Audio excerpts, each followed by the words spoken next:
Survival is hell, not magic.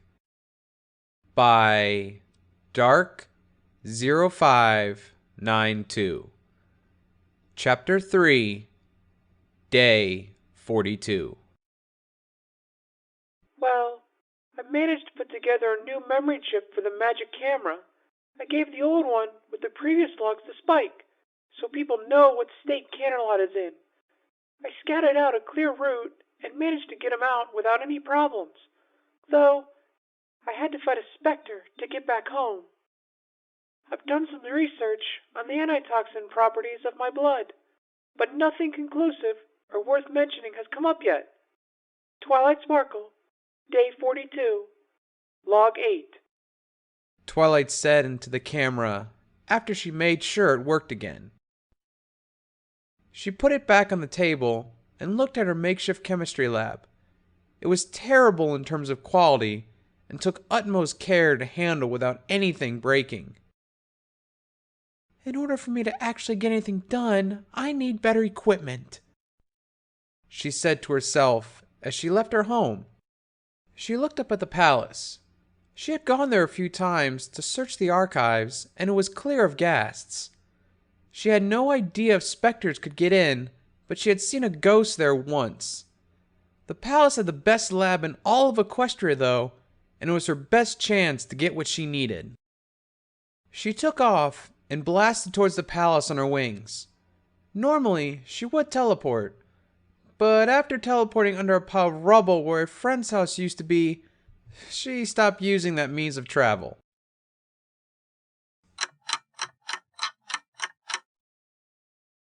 She forwent the front gates and instead shot up towards the tower, Celestial's old quarters, and landed there. She saw that the decaying properties of the toxin had gotten to some of the weaker things in the room, though the desk and the bed were still in pristine condition. She saw a large force of magic coming from the desk in the form of a shell with her optics and pushed the visor up to reveal a box. She used Celestia's normal unlocking spell to open the box, and she was surprised to see her old friendship reports in the box. She smiled and resealed the box, then placed them in her backpack. She opened the door slowly and slipped out, making as little noise as possible, and relied on her memory of the place to guide her towards the areas of the palace she wanted to go. Her first stop was the kitchen. Oh, great, Twilight sighed. There was a ghost gorging itself on the spoiled food, its wings in disrepair where they ruptured steam tank on the back. She snuck up on the creature and swiftly took its head off with the longsword blade. Once she cleaned its blood from her clothes and her arm, she looked around the large kitchen. She managed to find a small 1x2-foot cooler that held a loaf of bread, slightly green milk, and hidden under the bread was a bottle of wine Twilight recognized. It was Celestia's, and it was nearly as old as she was. She put the bread and the bottle of wine in a bubble of magic and placed them in her pack and left the room. Next was the guardhouse. There was always plenty of salvageable material and blades for her to use.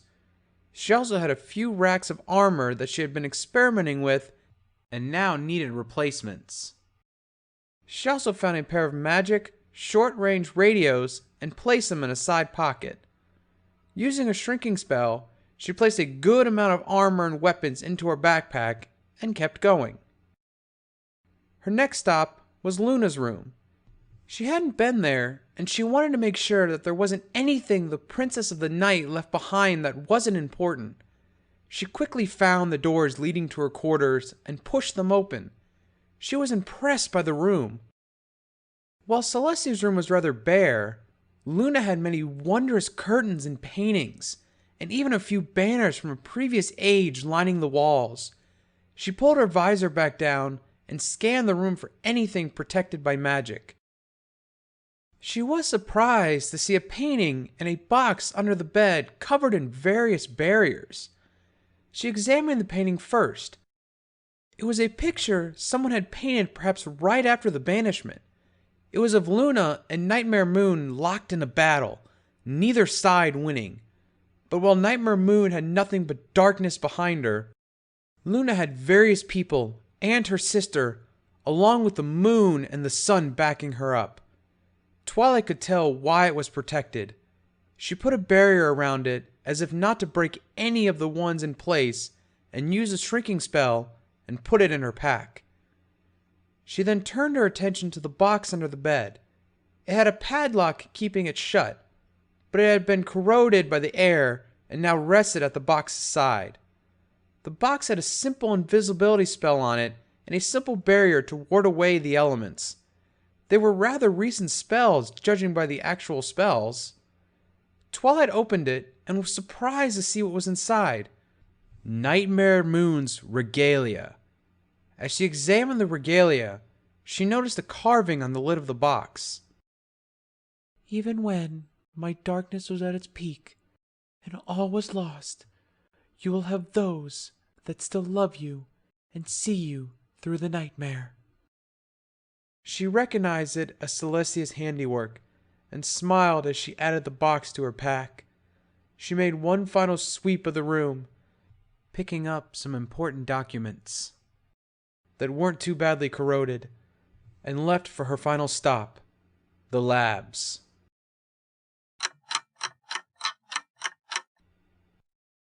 Of course, if there's a ghost, of course there'd be a specter, Twilight said lowly when she turned a corner that led to the labs to come face to face with the specter. It didn't notice her. It seemed to be looking around. There was something about it that made Twilight not want to attack it. It looked right at her, and she saw its eyes weren't like the others. "Oh, what do we have here?" It said. Twilight realized that its tattered and ripped clothes was that of a large wizard hat and a cape with collared bells. You can't be, Twilight started. "I am young mage, Starswirl the Bearded. At least before time took that away." The specter chuckled. How are you here? Let alone holding your intelligence? Twilight asked. "I was buried at the castle graveyard. My magic never left my body like it normally does when someone dies. It kept my body relatively untouched by time, except for the beard.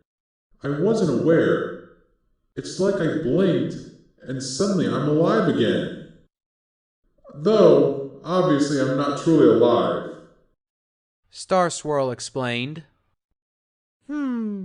So the toxin reached you. I guess maybe it's strong magic that allows the affected to retain their intelligence, Twilight said. "What do you mean? Are there others like me?" Starswirl asked. You could say that, Twilight said, slipping the mask off.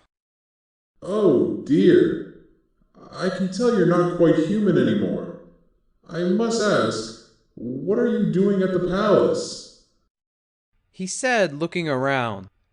Mainly to get better lab equipment from the palace labs.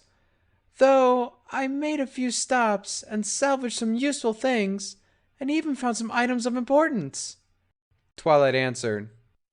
"You will have to tell me why Canterlot is in such a state. But for now, I will assist while I can." Starswirl said. Thank you, Twilight said and continued on, followed by the mage. Starswirl had asked about Twilight while they advanced, and she told him about her life and what had happened. When they finally reached the lab, he had her wait while he made sure it was safe. I knew I heard something. How the hell did you guys get in? Twilight said to herself as 3 ghasts found their way to the corridor she was on.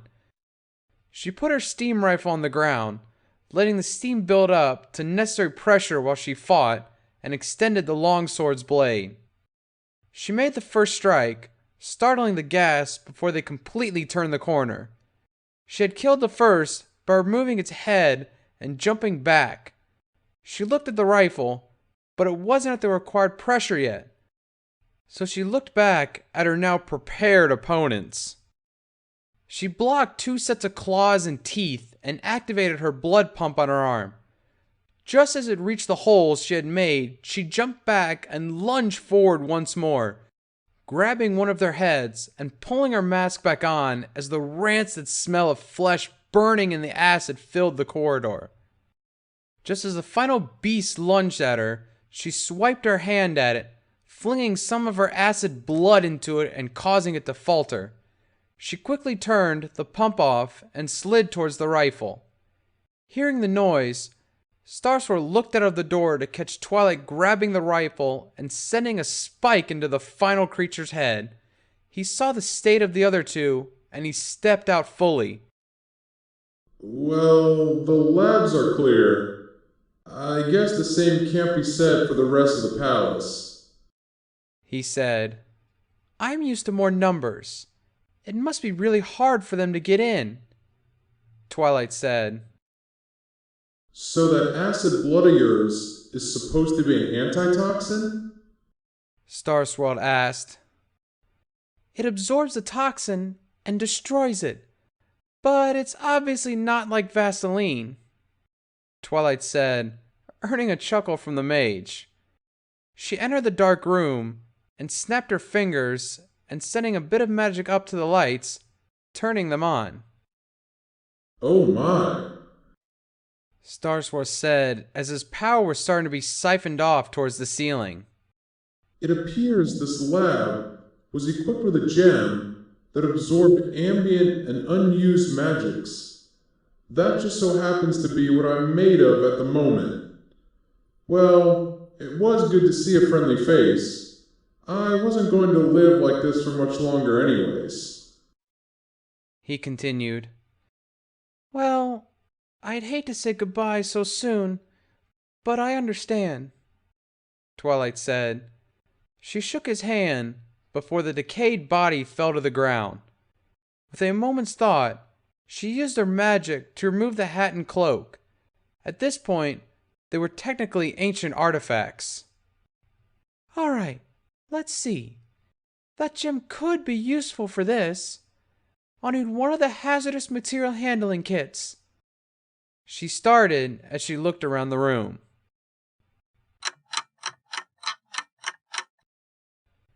Back at her house, she fixed up the cloak and hat and hung them on the blank wall. The gem she had pried from its place had been randomly emitting light every now and then, but it was just a small glow, so she resolved to examine it later. She took her hoodie off and threw it onto her open bed and retrieved her pack. There was a small shelf with important and/or valuable items she had found, and that's where she'd put the things she had found at the palace. She put the bread and the wine into the cooling unit and the things she salvaged from the armory on racks and tables. Lastly, she used her magic to toss away her old lab gear and replace it with the pristine palace lab gear. Alright, first on the list, find out the blood to toxin ratio needed in order to completely absorb and how long different ratios take, Twilight said to herself and used a magic-coated syringe to take a fresh blood sample from her good arm.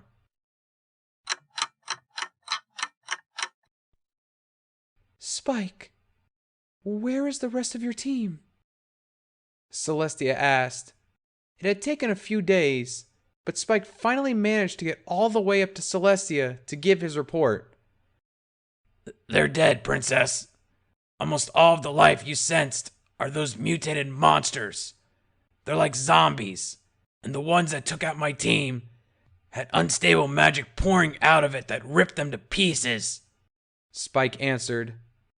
If you say you somehow miraculously escaped or killed them all, I'll look at your memories myself, Luna said. No, I didn't do it. But I said almost everything. Twilight's alive, and she's surviving, Spike said, putting the memory chip on the table. Celestia recognized it and ran a vision spell through it. It projected what was recorded on it.